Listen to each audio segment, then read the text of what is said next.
You're listening to the Meet the Farmers podcast with me, your host, Ben Eagle. Please remember to subscribe to the show wherever you are listening.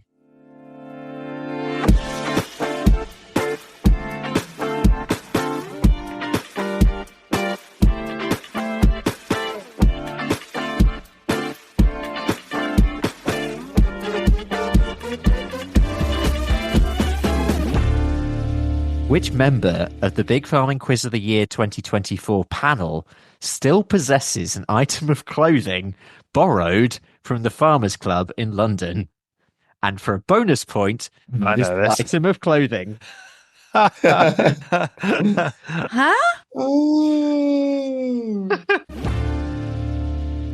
Hello, everyone, and welcome to episode 275 of the Meet the Farmers podcast with me, Ben Eagle. It's the final episode of the year, which means, listeners, it is one thing only. It's time for our now traditional Big Farming Quiz of the Year, in which we reflect back on the year's events in farming and in general, and ask our panel of guests a few questions along the way.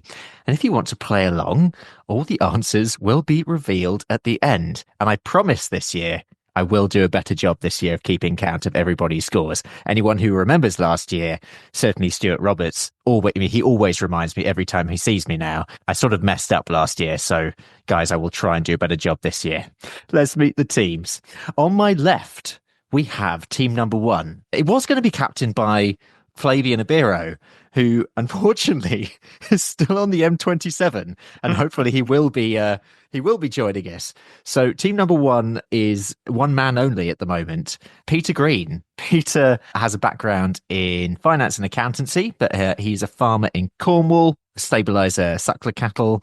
He's also a current Nuffield scholar, and he presents the Farming Focus podcast for Cornish Mutual. On the other team, our captain is Will Evans. Will is a tenant beef and arable farmer from North Wales and has a very long CV. Otherwise including stints as Farmers Weekly columnist, governor of Harper Adams as of this year. He's a former chair of Oxford Farming Conference, and he also has to put up with me every week as co-host of the Kite podcast, and in the past as well on the Nature Friendly Farming Network podcast. He also produces, and this is the exciting bit, and hosts the Rock and Roll Farming podcast, which will be returning in 2025. I definitely want to hear more about that as we go on. Joining Will is Millie Fyfe, who also has a CV longer than both my arms. Millie is a farmer based in Northamptonshire. She's a marketing and PR specialist, content creator, and the founder of No Fuss Meals for Busy Parents, CIC. She also runs the Countryside Kitchen Meats podcast. So you'll notice that all my guests today are podcasters. That is the link between everyone. She's the current secretary to the English panel of the Council for Awards of Royal Agricultural Societies. That's a mouthful. And a former chief executive of the UK Shorthorn Society. So those are our teams. How is everyone feeling tonight? Woohoo! Getting very excited. Very festive, excited, all the rest of it. Good. And Peter, I say, hopefully Flav will join us at some point. Well, I'm just giddy from my last minute promotion. You know, it's I'm overcome. Yeah. I mean, I would have been a bit disappointed if I hadn't been made captain in Flav's absence, but I'm taking it. I'm taking the win. Cool. So rules wise for the quiz, you can confer, although Peter, that might be a little bit difficult. You can confer with your teammate. You can always WhatsApp Flav on the M25. You might have a co-pilot, you never know. Yeah, so I will only need one answer from each team. And you'll receive 1 point for every correct answer. And there may be some questions where more than 1 point is up for grabs. But before we start the quiz, let's just go around the room and get your take on 2024. Will, can we start with you? How would you sum up 2024? I suppose if you were writing a Farmers Weekly back page piece, what would your headline be? Can we swear, Ben, or not? I mean, you can, yes.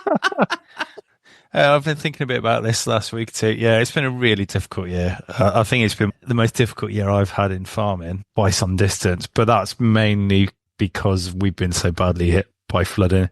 The year kind of started with flooding and is ending with flooding. So yeah, it's something that we're rapidly getting used to, and are going to have to make some quite big changes. You know, you and I talk about flooding a lot, don't we, Ben, on our family farms? But Yes. having said that, and like to look on the bright side, I was thinking about this as well. Beef price has been record breaking, excellent. We had very good crops of maize. We've had really good grass growth.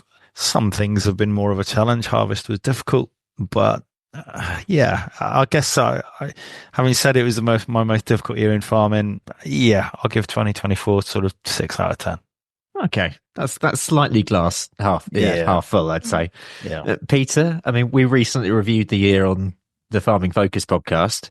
I have to declare an interest here as Peter's producer on that. But what have been your highlights of the year in farming? Yeah, I would echo what Will said. You know, personally, we had a bit of an issue with ill health to a really key member of our team, and that really knocked things for six for me personally on the farm. So I can empathise with what Will's saying about having a difficult year. But everyone listening will have had a difficult year in different ways. You know, we had a really tough spring with that rain. Just my word, you know. It was almost like calves were floating past the window at one point. We had so much rain, it was biblical. And then the yields in harvest were affected by the weather conditions, and you just can't help but think this is the shape of things to come. So it's been tricky, but like Will, you know, determined to see a positive. And I think there are always opportunities where we're willing to see them, to find them, and to really sort of drive towards them. They can't always seem that obvious, but I expect we'll probably cover these off later. But certainly, you know, working with people, finding new relationships and things like that, and a bit of collaboration, I think, definitely presents opportunities. I always love your positivity, Peter. Millie, over to you. How's it been for you?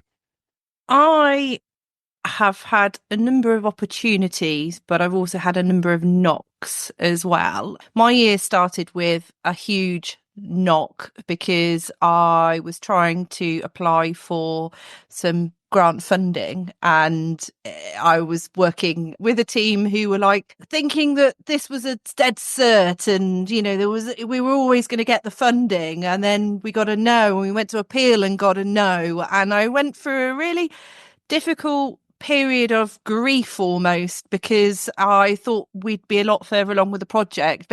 Basically, we're trying to build a classroom on our farm to offer field to fork education. So really, really positive. There's a bit of a diversification really, and I sort of threw so much into it. But actually, as time has moved on, the last couple of months, I've really turned a corner with the project, and things are turning my way, and people are really going, oh, actually, yeah, this is something we want to get behind. I don't want to sort of start talking about 2025 just yet, but I feel really optimistic about the future. I suppose optimism is where I want to be. I don't want to be a Debbie Downer. So so that's where I'm at. Let's start with round number 1. And this is the 2024 round. So Will and Millie, you're allowed to confer. Peter, you can confer with yourself for now. Flav has sent me another message saying that he should be about 10 minutes. So Okay, so speak as slowly as you like, Ben. So question number 1 is, how many gold medals did Team GB win in the Paris Olympics this year? And the nearest will get the point for that. Gold medals. How many gold medals did Team GB win in the Paris Olympics in 2024? I know we won a massive amount of medals. I don't think there was a huge amount of gold medals. There was obviously some very high profile ones, but all right. Question 2. Which 90s Brit rock band announced a surprise reunion tour in September 2024? Which 90s Brit rock band announced a surprise reunion tour in September 2024? And I expect Will to be all over this. Yeah, I know that one. Question 3. Which Harry Potter actress died at the age of 89 in September this year? Oh, I know that. Hang on. Which Harry Potter actress died at the age of 89 in September this year? I got that. See, they're not too bad. I like They're not it. too bad. Mm. Yeah? I'm Yeah, worried this you're is lulling okay? us into a false sense of security, though, Ben. Not at all. I live in a house full of Harry Potter fans, so I know that one. I think that sounds terribly confident. I might have got the name wrong, but I think so. Question 4. In January 2024, which country became the 5th to achieve a soft landing on the moon with its SLIM mission? In January of this year, which country became the 5th country to achieve a soft landing on the moon with its SLIM mission? Oh, I feel like I should know this, and I think it's going to be surprising. It is surprising. I can give you that. Yeah, I don't follow space travel, funny enough.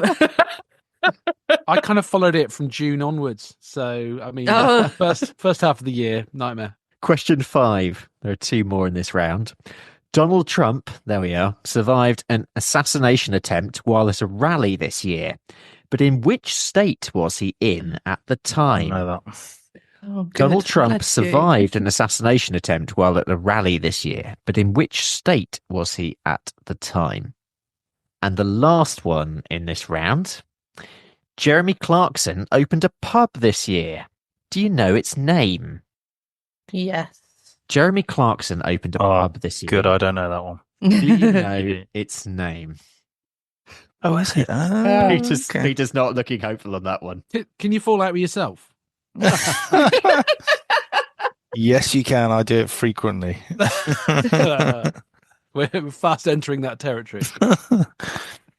Right. Does anyone want any of those questions repeating? I mean, they're all in the chat if you need them going through. But I'd be happy if those questions were never part of my life again.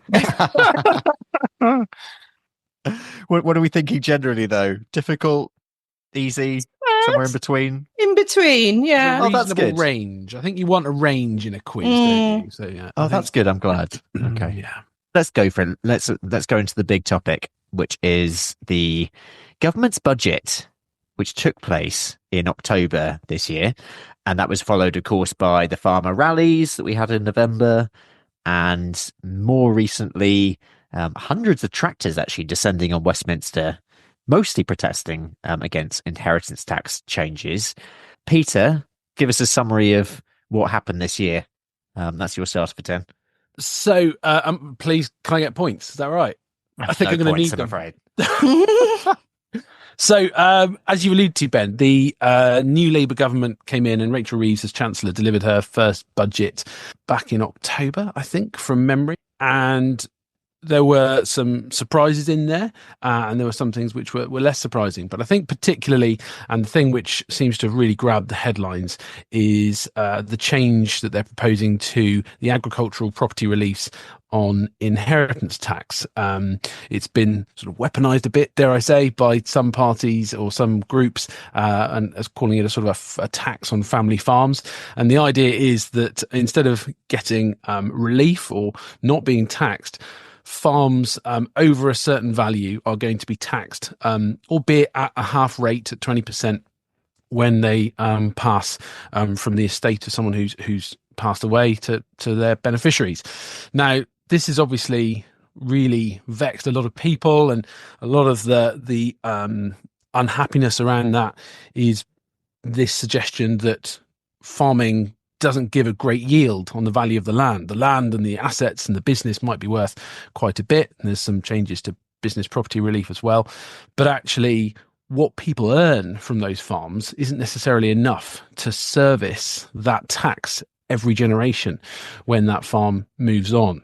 The government have sort of countered by saying, well, you know, it's only going to affect a small proportion of farms, and that people need to just get their act in order and plan ahead. And there's some truth in some of that, but there's definitely a cohort of families that have been acting on the best advice and have kept the ownership of those farms with the oldest generation, because it's most tax efficient to pass the farm on at death. And actually, that's now changed, and you can't necessarily take advantage of gifting rules if you're very near the end of your life, but very few of us know when the end of our life is. So real challenges for farming families in terms of planning succession and where things go. I think there's other potentially bigger challenges in the budget, but I don't know if you want me to talk about those now. I think that's pretty well summarized, I think, for where we're at. I mean, Will, we had Tom Bradshaw on the Kite podcast, actually, sort of right in the aftermath of this. That was a brilliant episode. I loved that episode, by the way. It was great. It was. I mean, we had a bit of back and forth between the guests on that one. But I mean, what's your take on all this? You won't be surprised to know, Ben, that I've thought about this a lot. I've sort of pondered it a lot, and I haven't really. I think the older I'm getting, the more indecisive I get. So I always try and look at things from the other side and the other point of view. And first of all, you could not pay me enough to take Rachel Reeves' job at the moment. So that's the first thing I want to say. You know, my wife is a school governor, and you know, the cuts the school are facing, and we know that the head well because our kids are at the school, and you know, the decisions like schools and hospitals and public bodies having to make at the moment are horrendous. You know, we live 5 miles from Wrexham. Wrexham has a lot of social problems. You can get caught up in the farming bubble, can't you? So I always try and look from the outside and sort of see how this looks. I was speaking to a friend of mine the other day who's in a little bit of the situation that the kind that Peter just mentioned, who he's already having some succession issues and he's stressed up to his eyeballs, and this has massively made it worse for him because, you know, they haven't handed much over and they thought they were doing the right thing, and then suddenly it looks like they're going to be potentially in a lot of trouble, and he's really worried and really stressed about it. I feel immensely sorry for, you know, it feels like it's been very clumsily handled. Those people should have had a time, I think. You know, it should have been a case of, you know, look, we're bringing this in, you know, 2 years' time, get your house in order. But obviously that's not what they've done. I also worry a little bit because, you know, two things can be true at once. I think the NFU are doing a tremendous job at the moment.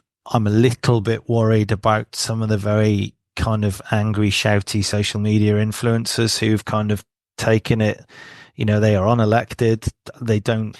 I have some problems with those people kind of being seen as leaders of our industry. You know, they might be very good at what they do on social media, but I don't think that makes them, you know, leaders. I have some concerns about that, although I massively understand, and I know several people who went to the protests and, you know, took tractors down there. So, you know, I'm kind of I'm conflicted about the whole thing. What I will say is that, a bit on the back of my first answer, and I'm sorry I'm rambling here a bit, Ben, but 2024 has been so difficult for me.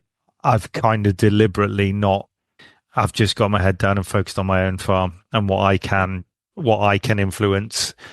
I can't influence the government, you know, so that maybe some people may disagree with that, but I am just at the moment, cash flow has been so tight, I'm just trying to concentrate on our own farm. So I've kind of cut out the noise a little bit about it all, but yeah. I mean, to be honest, I appreciate it's tremendously complicated. I really don't think that you're alone in that at all. I think there's a lot of other people who've been in exactly sort of the same way of thinking. Just coming in on your point, one thing I actually found really interesting was where you mentioned the social media thing. There were almost two things going on. There was the NFU lobby, but there was, like you say, very much a social media led lobby as well. And both of these sort of happened hand in hand. And I don't know whether anyone can think of another example where that's happened to the same extent, but that was a big thing that I sort of looked at. I mean, Millie, coming over to you, I mean, you were pretty vocal on various channels in the aftermath of the budget. You even came to my very own city of Norwich to appear on BBC Politics East. I did, yeah. It was a good day. But how high up for you was the budget in farming news this year? I'm really worried about it. I'm worried for our own business, but I'm obviously worried about UK food security in general. I think it is part of a wider issue, and it means that actually we can talk about our worries in a way that hopefully people will listen, understand and take notice. but going back to Peter's point before, yeah, what is next? One of the things that I have seen recently, I sit on the West Northants Sustainable Food Network and also the North Northants Sustainable Food Network, and Northamptonshire Council voted that they do not want any part in the government's inheritance tax policy, and also I think Cornwall have now, haven't they, Peter, and Warwickshire have too. And it's quite interesting to see that the local councils are starting to take their stand and say that they don't want this, they don't believe in it, and it's going to have a negative impact on the farming industry in the local area. So I think if more councils took a stand, then would government listen? On a local level, I've been banging the drum where I can with local media, and then with the BBC Politics, which was a brilliant opportunity. And I actually handed the local MP that was from Labour on the panel a pair of tights because they were one size fits all. And I said to her, I've never met you in my life, but I know they'll fit you because they're one size fits all, just like your policies. So I think there has been a lack of communication, and obviously a lack of conferring with various organisations and bringing people along with you. And I think that's terrible leadership from the current government. And I think, things have got to change. And I am hopeful that people are going to start to listen and actually do something. Do we think enough people are talking about the fact that this could be a getting off point? This could be a really great opportunity for a lot of those farmers, and I'm sure we all know quite a few of them, who are in their 30s, 40s, 50s, 60s, and haven't been able to get mum and dad to sit down and have that conversation about what happens next with the farm. I think that's a great point, Peter, and I have genuinely spoken to quite a lot of farmers who've said the same. And it's a bit probably a point of life thing, but I'm sort of mid 40s, and a lot of my friends are struggling with succession issues. I'm talking to them. They've said, look, this could be there are silver linings to it, and there are good things with this. Whether that balances out, those people I mentioned earlier who are really going to face difficulties with it. I don't want to make light of that, but I think there are definitely some silver linings to it, because I think that is succession is such a problem for farming. It's massive, and not just in terms of business productivity, but in mental health as well. I know so many people who are struggling and have left the industry because they get sick of it. They get out of their family farms because they can't do what they want to do. So yeah, there are some silver linings, I think.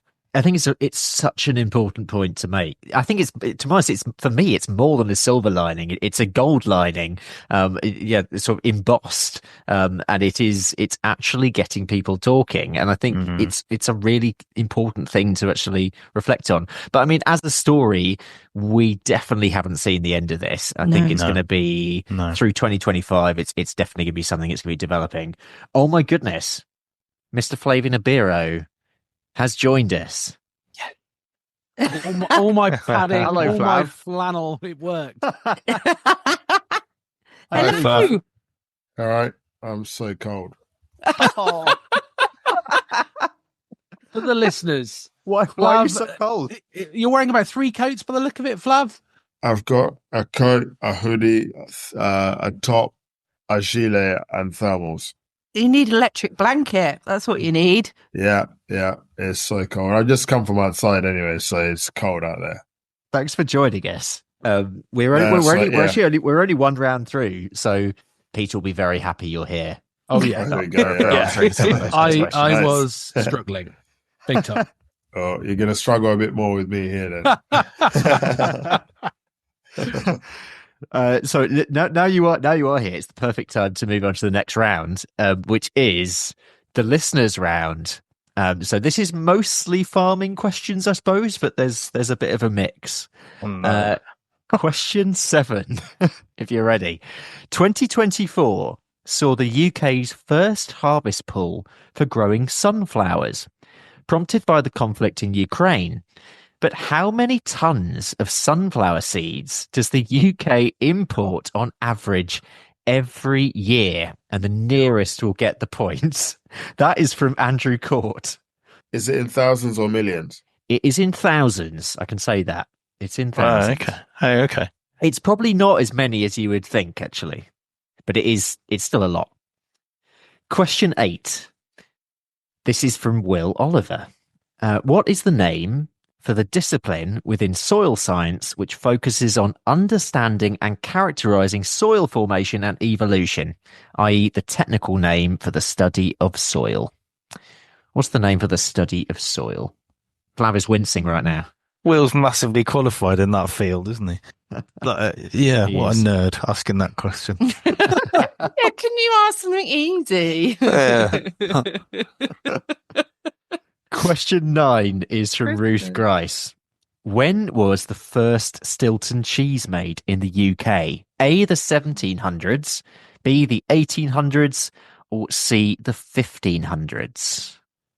When was the first Stilton cheese made in the UK? The 1700s, the 1800s, or the 1500s? Question 10. The red pole is a native dual-purpose cow originating from the counties of Norfolk and Suffolk. Correct. But which two breeds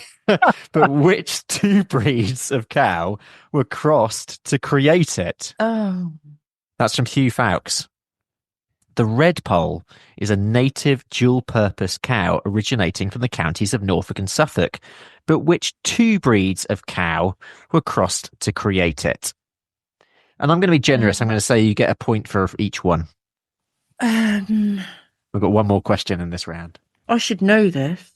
I was just thinking you should know this, Millie. Millie, you definitely should know this. Yeah. Oh, and I went to the RBST thing last year and they had red pole there and I wrote an article on it. Yeah, you should definitely know this. Can we phone a friend? Can I ring Christopher Price on this?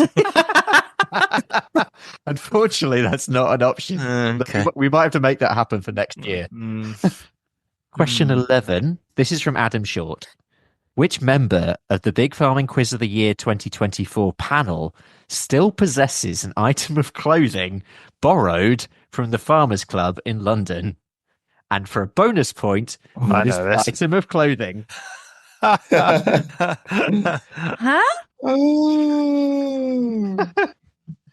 Which member of the Big Farming Quiz of the Year 2024 panel still possesses an item of clothing borrowed from the Farmers Club in London? And for a bonus point, what is the item of clothing? We had a jacket out of there once about 12 years ago. We went down with young farmers and we went in there for a drink and we had to go into lost property and find a jacket because we were just in shirts and ties. So yeah, I think this is the issue with this question, that the answer might be all of you in some ways. I mean, all I'm going to say, without wishing to incriminate myself, it is quite the selection. But just steer clear of the jackets that stand up even when they're not on a hanger. So let's have a little bit more chat. That's the end of that round. Let's talk about farmers' favourite subject, and you've all alluded to this already in some ways, but yeah, the weather. So the Met Office showed that if we look back to last winter, so from the start of December 2023 to the end of Feb 24, I mean, that was amongst the wettest on record. Will, give us a little bit more about how it's been for you this year. My least favourite subject, flooding. Yeah, it's just, if you farm near a river or you farm on the coast, you're used to flooding. My family have been on this particular farm for nearly 75 years. You know, we are very used to flooding. And there's pros and cons to it. Very good sort of fertile soil, all the rest of it. But it's the frequency that we're getting them now. It's the fact that it doesn't take an awful lot of rainfall to get a flood. Now, whether that's, you can debate endlessly whether, it is climate change, but it's also the fact that the rivers are in a mess. They're very silted up, and, I know the arguments for, not dredging them and all the rest of it, but certainly in the uplands, but in the lowlands where we are, we're only 60 feet above sea level. They really are a mess, and they're not holding much water. And I think it's now affecting so many people's homes and livelihoods, and not just farmers, householders. Floods are a devastating thing. Yeah. It's very easy to, when the floodwaters go down, it goes out of the news, doesn't it? But if their house gets flooded, it's devastating. It's not just the furniture and all, but the plaster's got to come off. It'll be 12 months before you're back in there. The cost of it, and if you for a lot of elderly people, it's vulnerable people, it's horrendous. And for so many people, it's happening multiple times now. It really is, and I do feel, however you want to phrase it, government or the powers that be, whether it's local authorities, they've got to. I just don't think they're doing anything. I think, and I know, these agencies don't have a lot of money and all the rest of it, but it's going to get worse. And I do sort of feel like I'm a bit sick of politicians kind of turning up in their expensive wellies, after a flood and saying, warm words and we're going to do something, and then not doing anything. And I just feel like some action would be better than none. Yeah, I'll stop because I could talk about this all night. Flav, can we go over to you? I mean, tell us a little bit more about your farm, because you're renting a council holding in Hampshire, relatively new business. How's the weather been? How's the weather been for you, and how's business been going? Can we use colourful language? Yeah, you can. It's been shit. It's been so shit. Like, because the farm, as you say, is tenanted. We've been here now. It'll be 2 years next April, so about just over a year and a half. And the previous person was here for 17 years, and most of the land was used for horses. So it's compacted to hell. So we're just trying to do our best at the moment with the pigs, just subsoiling and using the pigs because they rooted up quite good. But in areas where they've not been yet, like it's like I put a video up of me weaning, and like a 10-kilo piglet in each arm, and walking to the trailer because I couldn't get the truck near enough because it's so wet. Yeah. And you're nearly up to your shins in mud. But interestingly, the paddocks where we had pigs last year, we've got a field actually which 2 paddocks either side. One's had pigs, one's not. On the paddock where they were last year, they've just eaten the top. They've not actually rooted anymore. Whereas the paddock where they weren't in before, they've gone into the ground. And the number of worms I'm seeing now where pigs were compared to where there's no pigs is just unbelievable. So yeah, it's definitely good to see the progress of the destruction the pigs are causing, weirdly enough. Business is doing good, which is why I was late actually. I'd gone to meet up with someone that owns a few restaurants in the south, and cool. Looking to make a sausage for them. So trying to decide how we're going to do it. So I got some to come and try out in the new year after the Christmas madness, because I'm still drowning in pigs in blankets. And gammon and bacon. Hell of a way to go. Yeah, worst things. I can't eat them after how many I've made. But yeah, it's I couldn't complain. I need more hours in a day, I think. But other than that, I'm all right. Good. It's good to hear. Let's go over to another round. And this is the podcast round. So this is a little bit, well, mostly about this podcast, but also about podcasts generally. So, and as you're all podcasters, so I thought I'd put in a few extra podcast questions. Question 12, this is. And this happens every year on Beat the Farmers quiz. So this is the same, but name 3 guests who have appeared on the Meet the Farmers podcast this year. Any guest, and that is worth 3 points, a point for each guest. Question 13. Devon farmer Rupert Shinner spoke to me back in May this year about his trip to which country? Devon farmer Rupert Shinner spoke to me back in May this year about his trip to which country? And as a clue, you will have already written this answer to a previous question. Question 14.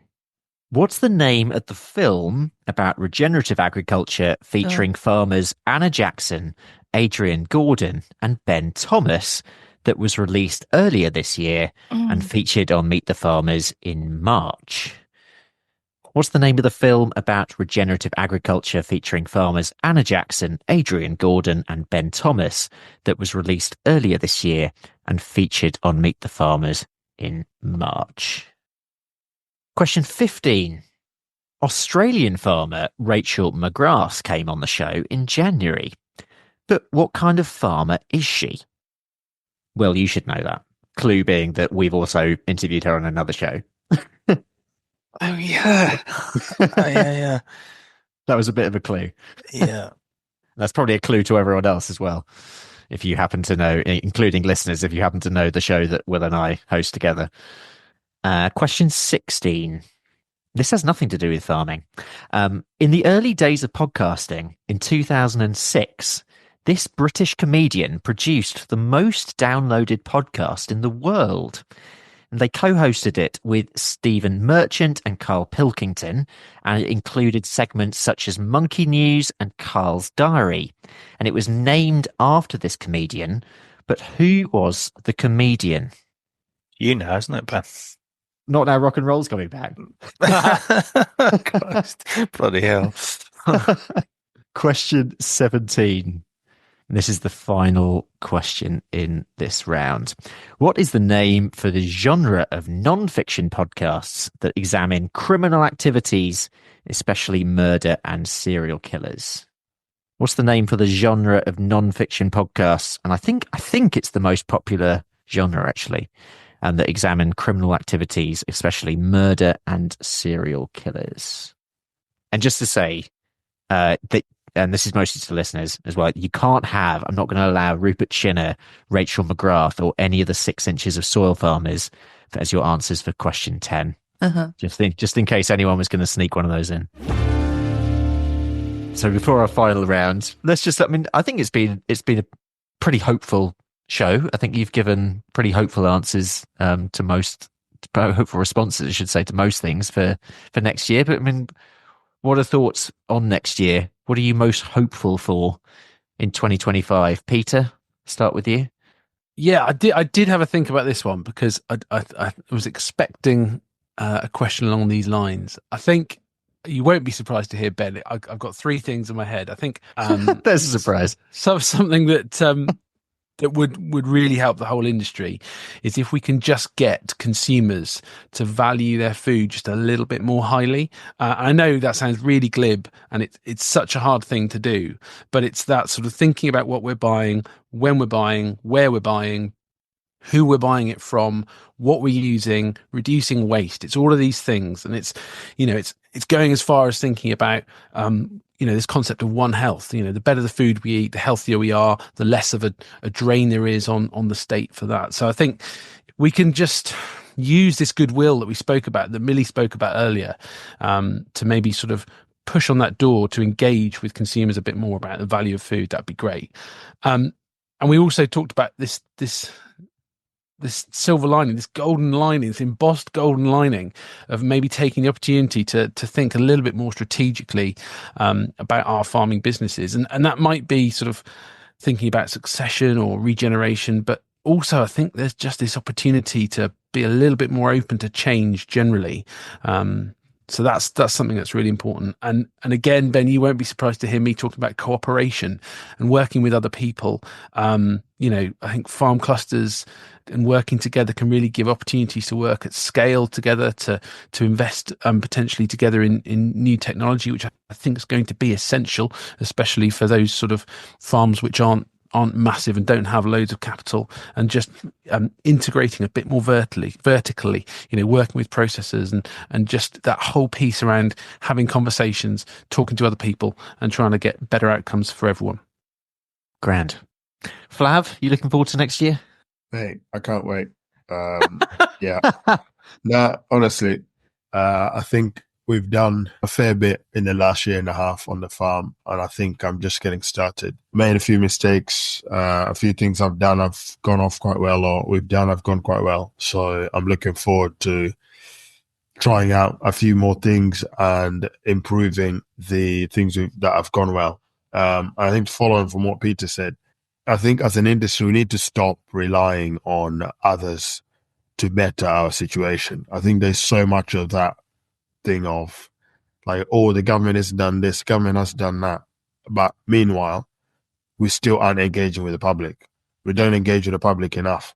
And I think there's no way, and I always say about the whole back British farmers or by British, it's more than just following a logo, because the logo is linked to assurance schemes that are wishy-washy at best. And also, when you're looking at it from a social perspective, how do you expect people in this country that could barely afford heating in their house to support someone with a farm shop that sends their kids to private school? I know the two things aren't directly linked, but there's no way me as a parent, a single parent, let's say, you're struggling to feed your kids and someone's expecting you to go and spend £100 on a leg of lamb in their fancy shop. That won't happen. So I think farmers need to be realistic about what they're selling. There's only so much you can sell meat for, and also be realistic in the expectations they have for their customers. Yeah, our ethos is that if we can't produce food that my in-laws who are retired can afford, or my parents who aren't on big money can afford, then what the hell are we doing? And this afternoon, I was just in the butchery just outside the house that we set up, just sorting gammons out and doing pigs in blankets ready for the local Christmas orders for this weekend. And this old boy turned up, and I'm like, why is there an old man in the yard?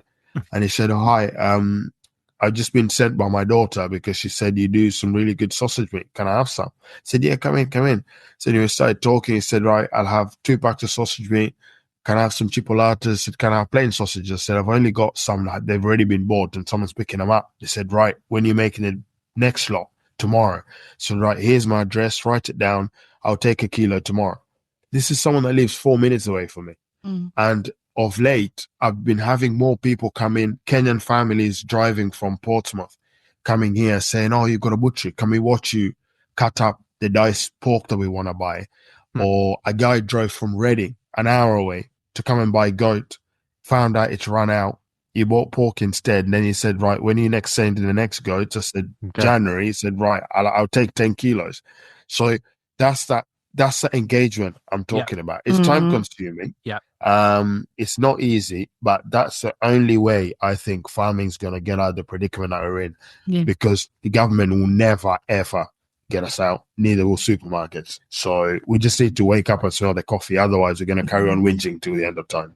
Totally agree. And I think it's really important for people to understand that we can't all occupy a niche, and we can't all be selling through private shops, as Flav has said. You know, like it or not, post-Brexit, we are in a global marketplace, and we do have to compete with lower cost production countries. That's just the way it is. I'm not saying we have to match them, but we do have to be competitive against them. The amount of people that just knock on my door and say, can I have some of your sausages? And I'm like, yeah. And this year we started doing broiler chickens as well. And it's been a real learning curve, and we love it. We can't do them quick enough. And they like the story, and they like to buy from us, and that kind of low food miles as well, which is really, really exciting. There's a pub down the road that was doing what they call a 5-mile roast. So everything on the plate was sourced within 5 miles. Are they really close to the Bisto factory? They would have making their own gravy, surely. So they brought 15 chickens off of us, and then another pub bought half a pig of us, and I think he just wanted to hack it about and do whatever he wanted to do with it, and it's brilliant. I think that both, what everyone's been saying, actually, it's really interesting, isn't it? Because you've actually got 2 different things going on, haven't you? You've got the local, and then you've got all these much bigger issues, and you get the feeling sometimes that you're almost living in 2 different worlds. What you see around you and the people in your circle, and the conversations you have locally, and those connections that you have locally, certainly on farm for anyone selling direct. And then you've got all these massive things going on. I mean, in terms of the farming news, Will, what do you reckon you're going to be talking about next year? I don't know, because I only decide from week to week. But you work for me, you know. I don't think more than about 2 days. To be honest, it's the best way at the moment, because we have no idea what it's going to be like anyway. No, you know, I'm the most sort of fly by the seat of my pants person. Yeah, I don't know. I mean, really nice to hear some optimism, I think, from everybody. I very much trying to remain hopeful as well. I've got quite a lot of exciting things happening next year. We have had, on the back of some of the stuff that's happened over the last few months, some pretty intense conversations with the family about the future of our business and where the farm is going and where we want to be in the next 5, 10, 20 years time. And, there are variables, not least whether my kids will want to farm or not. And I don't, they're too young to tell really, but, that's a big one. But, we're making plans either way. And I feel quite happy about that. Like a lot of farming families, we don't always necessarily communicate very well. So we've had some really proactive conversations, and I'm pleased about it. A few new things happening in the new year, which I'm excited about. In terms of wider industry, it depends a bit on this sounds really ridiculous, but if we have a better weather, if we have a decent spring and we have a decent harvest, then everyone's going to feel a bit better. I mean, and if livestock, if beef and lamb and prices still stay high, it's not going to be too bad. Yeah. I mean, obviously there's the counter of inflation, and that's a constant worry. I went to buy a part for a bloody coon plow the other day, and it was a little tiny pin, and it was 190 quid. And I did think, geez, it's high prices are one thing, but the costs are just obviously crazy. But I am pretty confident. I think you've got to be an eternal optimist to be a farmer, haven't you? I've just been rereading my grandmother's diary. My grandmother kept a diary from the sort of 1940s to the 1980s, and great. Wow. Gee whiz, they had some hard times then. So it's kind of not, it feels difficult at the moment, but that is farming. None of us went into farming for an easy life, did we? So it's always going to be challenging, but we remain hopeful. One thing that you didn't mention, Will, which I want all the goss on, is that in farming podcast land, the biggest news and the most important news is that rock and roll farming is going to come back. But I want a date. I want to know some more news. Tell us more. Exclusive. Come on. Yes. Social media is good for accountability, isn't it? Because I was wavering on it, and I thought, to tell you the truth, and you were at Groundswell, weren't you, Ben? We saw each other there, and I walked around Groundswell, and I just thought there were so many exciting things happening here, and so many positive and interesting things happening, and I would like to talk to some of these people and help spread the message. So it kind of started there. I started thinking about it then. The seed was planted, and I thought I'll do it. And then I thought, oh my God, I haven't really got time. So I'll just say it on social media, and then there's no going back. So it's done. Yeah, it's done. I've got a crazy busy January, so I'm thinking at the beginning of February. Yeah, we'll see. It'll probably be like April. Who knows? It's very exciting, nevertheless. Watch this space, listeners.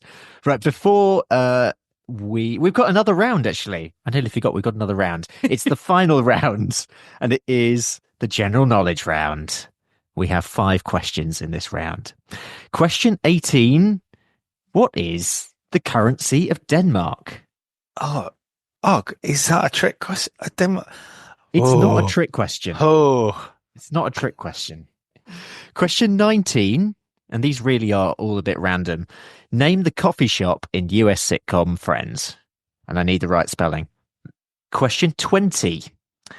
Which post-punk British band released albums Unknown Pleasures and Closer? This is again another one with Will in mind. Which post-punk British band released albums Unknown Pleasures and Closer? Question 21, geography question. What is the largest island in the Caribbean? Ooh. What is the largest island in the Caribbean? And the final question in this round, and the final question of the quiz, actually, question 22, Black Mirror, a dystopian anthology series first aired on Channel 4 in 2011. I can't believe it was that long ago. Was created by which British writer and presenter? Who wrote Black Mirror? And that is the end of the quiz. I'm sensing you don't like those questions. Some of them I like. Some of them I detest. We jumped about a bit. Yeah, I mean they are random. Yeah. It was sort of the point of the general knowledge round. Yeah. There's no food and drink though. Come on, Ben. No. I was going to say I was going to put in another round, but then I thought this is going to go on. I'm not sure the listeners are going to want to listen to this much quiz. So. I thought we'd stop there. Right. Is everyone sort of set? The way we're going to do this is I'm going to get one team member, so team captains ideally, although I now have no idea who the team captain is of Flav or Peter's team, because Flav is supposed to be team captain, but Peter was team captain.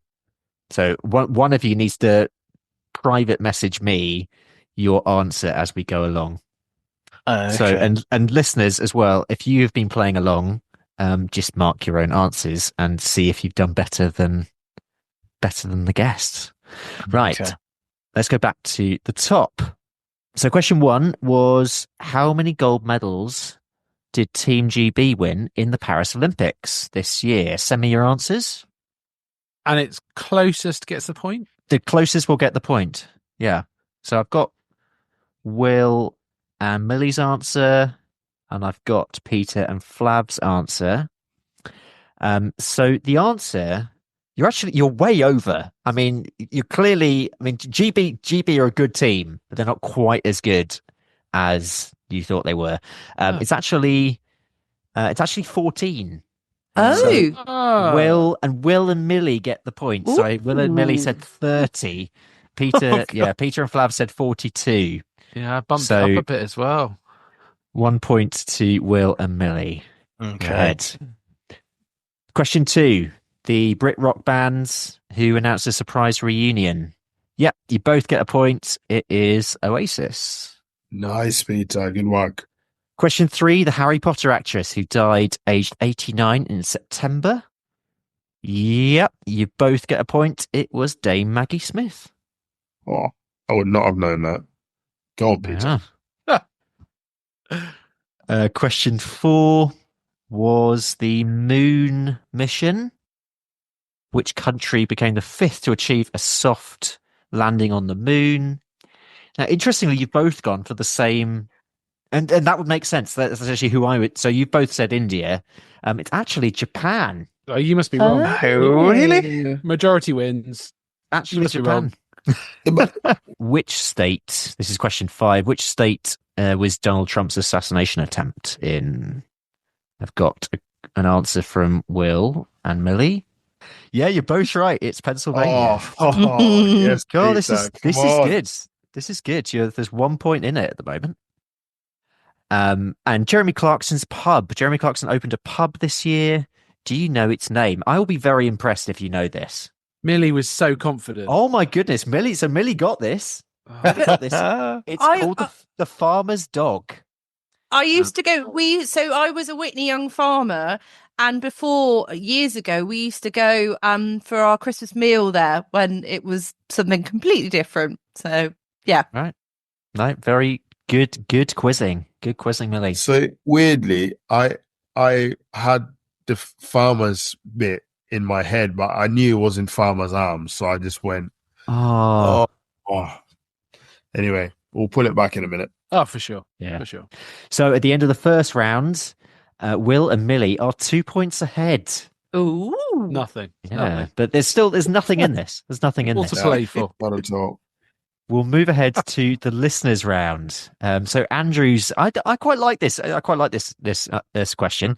So it's Andrew's question, which was the sunflower question. So how many tons of sunflower seeds does the UK import on average every year? And the nearest will get the point to this.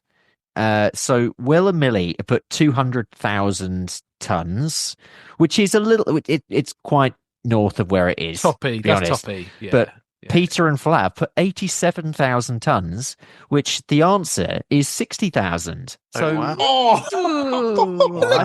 I think that's pretty good. Yes. So Peter and Flav get the point. Not at all. What a guess. What a guess. Getting closer. Well played, Flav. This is close. Will's question. Millie's like, study of soul. We're pulling it back. You are. It's 1 point in it now. How many The study of sunflowers soil. are What is the study of soil? So Peter and Flav have put stratology, Just a guess. It's a math and guess. Will and Millie have put pedology, and the Oh. answer is pedology. Oh. Well done, Millie. Well done, Good. Millie. Pull that Yeah. one out the bag. I didn't know. I did not know. A-level geography, I was it like, I was going Impressive. through igneous rock and all that sort of stuff, and then all of us was like, oh, yeah, there we are. Question 9. When was the first Stilton cheese made in the UK? A, 1700s, B, 1800s, or C, 1500s? You've both said 1700s, which is correct. Oh, Peter. So you You called both that. get a point. It was actually first made in the 1720s. Francis Paulet, who was a cheesemaker from Wymondham in Leicestershire, is credited with that. Good man.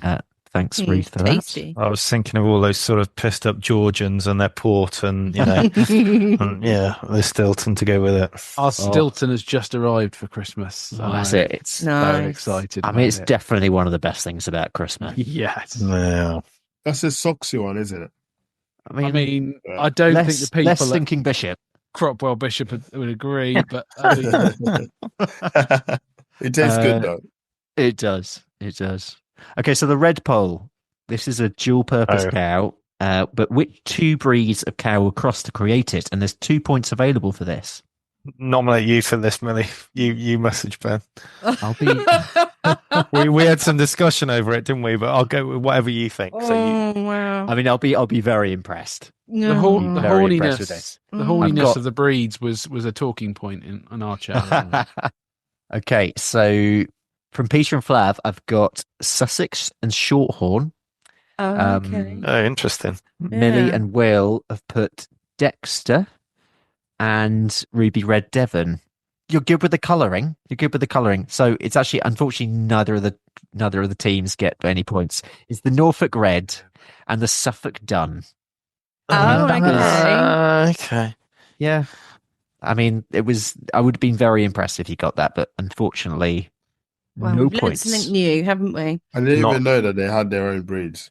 Yeah. I'm Huge not- congrats to any listener who's got that right. I'm not making any jokes about East Anglian inbreed in there, Ben. I was waiting for that. I know the president of the society as well, because he's also my chairman of Caras. So In there that you case, are. that case, you definitely should have known, Millie. Yeah, don't admit to that. No I excuse. should have sent a WhatsApp. No, I'm not cheating. Otherwise, I would have got it right, wouldn't I? Question 11, I will probably actually accept most. I mean, there is an answer that I've been given, but I'll accept most answers for this. Which member of the Big Farming Quiz of the Year 2024 panel still possesses an item of clothing borrowed from the Farmers Club in London? And for a bonus point, what is the item of clothing? Oh, that's so funny. So yeah, you actually both teams have this right. It is Flav, and it's a tie. Do you want to tell us the story, Flav? Oh, Will, you knew about this as well. I was there. So it was Inspire meetup, OFC Inspire meetup. Okay. And I think I'd heard of the Farmers Club, but I didn't know anything about it. So I just turned up, and then I get to the door, and they're like, "You can't come in." I was like, "Why? You haven't got a tie." I'm like, "What do you mean I don't have a tie? I'm smart." She said, "Here's one you can borrow." So I borrowed it. I'm still borrowing it now. Was it a Farmers Club tie, though, or did it have something else Yes. on it? Ah, Oh, proper. Ooh, You that's don't a borrow Christmas something present. fake. It's a proper one, yeah. I just didn't know if it was. No, it was just like my story. We went into lost property and found all this random stuff, and we've still got it. Didn't know if it was They a lost found it. property. They found it for me. Like I wasn't allowed in. I had to stand by the door until they got this tie for me, and I put it in the bag when I left, and that was that. Yeah. My brother, when he was I must have been about 6, they made him wear a tie for breakfast. No way. Absolutely mad. Oh man, Really good. goodness. Oh dear. If the walls could talk in that place, it'd be some book. Goodness. Yep. Mm. Okay, question 12. So there are 3 points up for grabs here. any three guests who have appeared on Meet the Farmers this year. You sound those, Millie. Oh, right. Okay, hold on then. Nice. No changing last minute. Nice answers from Peter and Flav. What does it... Oh. You've got 3 points. Yeah. Nice. No pressure. No pressure. Yeah. Millie and Will have 1 point. Oh! Yes. Yeah. Yes. So Peter, happy. we're bringing it back. As yet. Oh, So mate, we've got this. I'll just Neck put and in neck the now. I mean, listeners, if you're listening, just look back at all the previous guests. But I'll just put any that you could have had. The last 2 weeks' work, has not been in vain. Yeah, 3 points and 1 point. Yes, Neil Parrish. Oh, of course. No, and I bloody set that up, didn't I? Yeah, you did. Yeah, so you could have Michael Balls, George Sterler, Rebecca Tonks, Tim May, John Cherry, Lucy George, David Cora Cooper. There's loads on there. Niels Yeah. Caulfield was on Niels, yeah, Niels. there. Patrick Holden. Oh, dear. Yeah. Question 13. The Devon farmer. So Rupert Shinner, he spoke to me back in May, but where did he go? What country was he visiting and which country was he telling me about? And it's not too late to change your answers. Like I say, it is the same. We have had this answer to a previous question.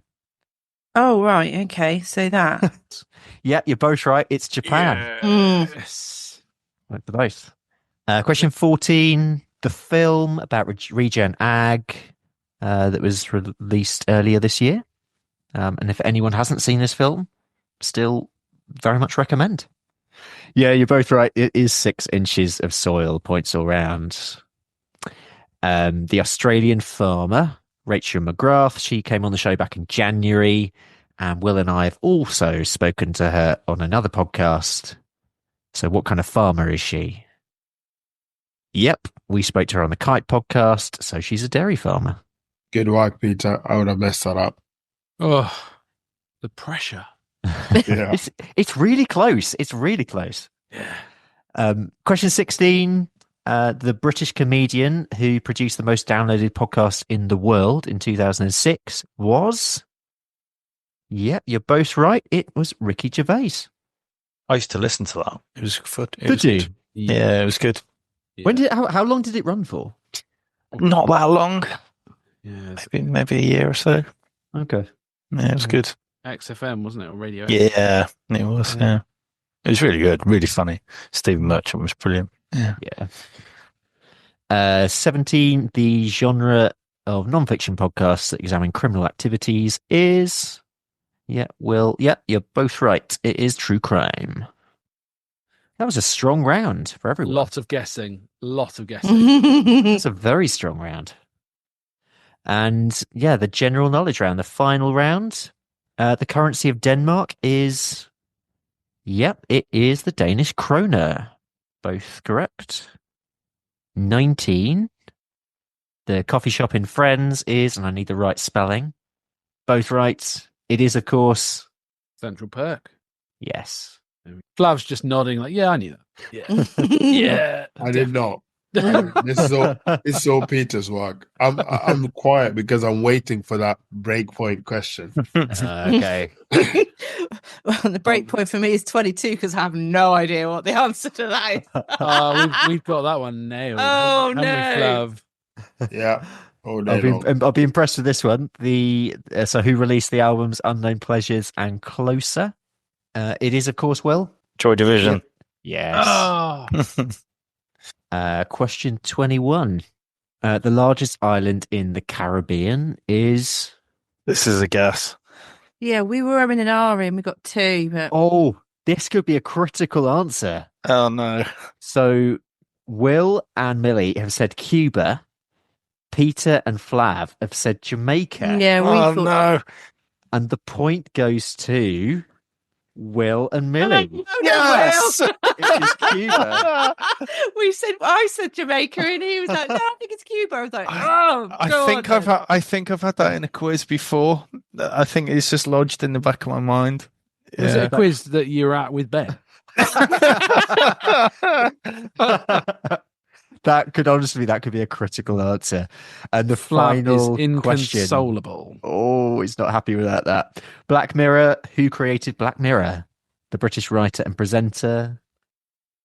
I didn't have a clue for this, Millie. I don't know if you've got an answer. No, I don't. no. I honestly don't know. It's one of those niche things that Well, I you're was like, thinking no, you about won't. the old. He's married to Oh. Connie Huck. Oh, that doesn't help at all.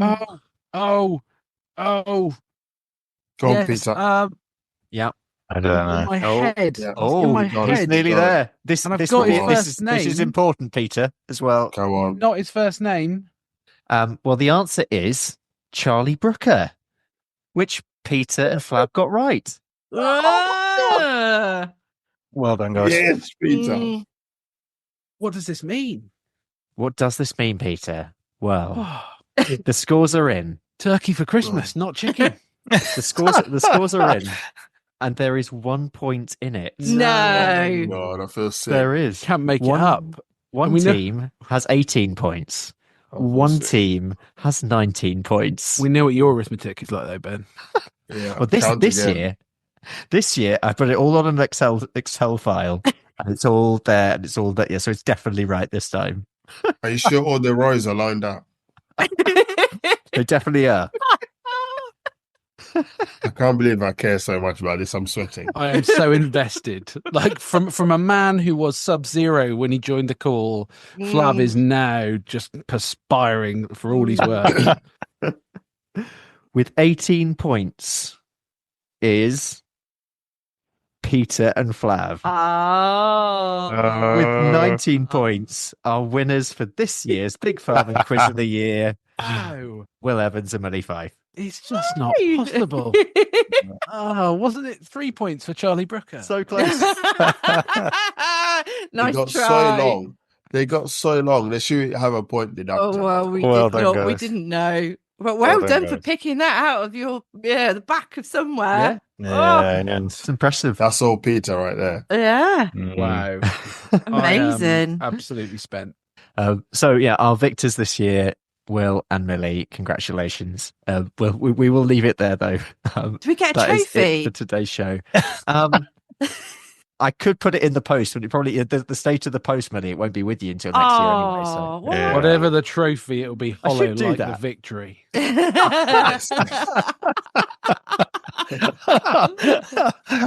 Or a certificate, or do we just have the knowledge that we won? you just had the knowledge that you won. Oh, thanks. That is it for today. That's the end of the show. Huge thanks to our panelists for this year's Big Farming Quiz of the Year: Will Evans, Millie Fyfe, Flavian Obiero. Thanks, Flav, for making it halfway through, and Peter Green. That's it for Meet the Farmers this year, as well as I am now breaking for Christmas. We will be back in January, though, with the Oxford conferences.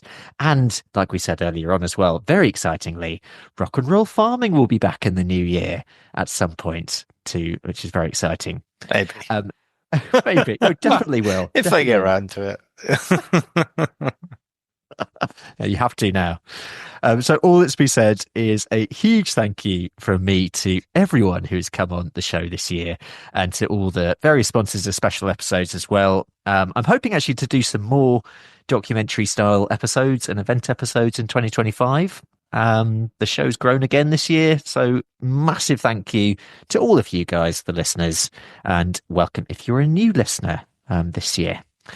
Thank you very much for listening. Goodbye from all of us, and yeah, have a great Christmas, and wishing you all the best for 2025. See you in January, and happy Christmas to everyone here as well. Happy Christmas, guys. Merry Happy Christmas. Thanks. Great quiz.